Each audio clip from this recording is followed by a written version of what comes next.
Major Mohommed Ali Shah and Sanjeev Srivastava with us on the broadcast. Let me begin this conversation with Major Shah. Major Shah, what do you really think is happening here? Because the whole of the past 10 days was all about this Chinese spy balloon going from America to Canada. Then there was another one in Latin America. Then there was some unverified videos, near India as well, in Andaman.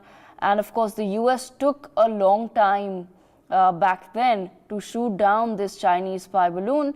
But we also now have another object. Whether it poses a real threat to a nation or not, one doesn't know and one can't say.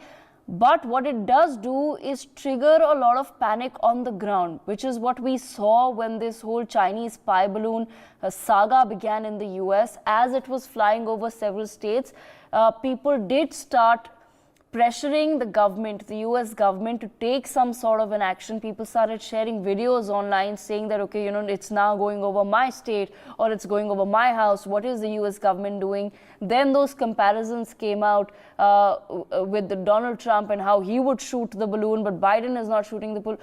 Basically, my basic point is that, it does create a lot of panic on the ground. Is that the end goal? Devika, you brought out very rightly. Firstly, yes, that may not be the end goal, but that is perhaps definitely. I mean, even if it's a spy balloon or even if information on weather, as China had claimed earlier, but it would, at the end of the day, create panic. A small example I'll give you. Forget about the balloon. Even a common man, when he looks at an aeroplane going up in the sky, or even a helicopter, any flying object for that matter, even a satellite at night, a person tends to look, oh my God, look at that. But here when you see an unidentified object hovering around, UFO, what is a UFO? UFO is basically an unidentified flying object, which has not been identified. So UFO people normally understand it like as aliens have come. No, it could be just anything which is not identified. Now, just a few days after, a couple of days after, 28th January, the Chinese spy balloon was detected, two of them, size of 3 buses. Here now suddenly this unidentified flying object, which the US has no confirmation about. No, they are saying we don't know what the origin is, whether it belonged to a corporate or to a state, but the size of a small car. And the same aircraft and the same unit was used to bring it down, the same fighter jets.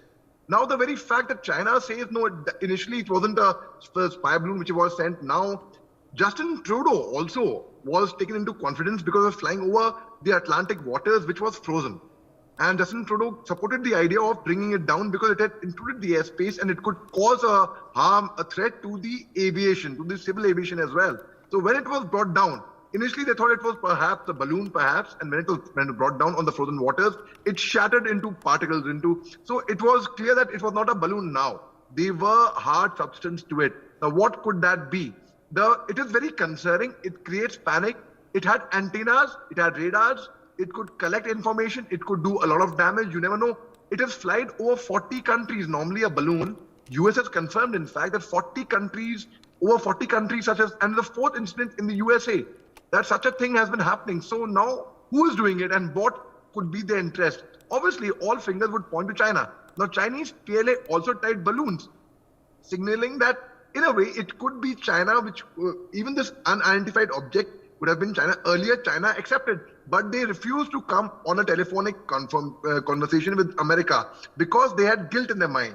Because they knew if they could give out some input, which the US may not be having if they come on a telephonic call. So they were very, very careful. Now this time, this is something which is really of grave concern for everyone, not just America, but the very fact that this was why they took immediate action this time was because earlier, I quite buy it actually, when they were concerned for the lives and property of human beings because the remnants of the balloon could have caused damage to the property, to the human beings who were living down, but the rubble. But now this was detected over the Atlantic, so it could be shot down very easily straight away, and the US was very quick in taking action. And I totally support the very fact that US took the right decision this time without thinking much of it, Devika. Okay, all right.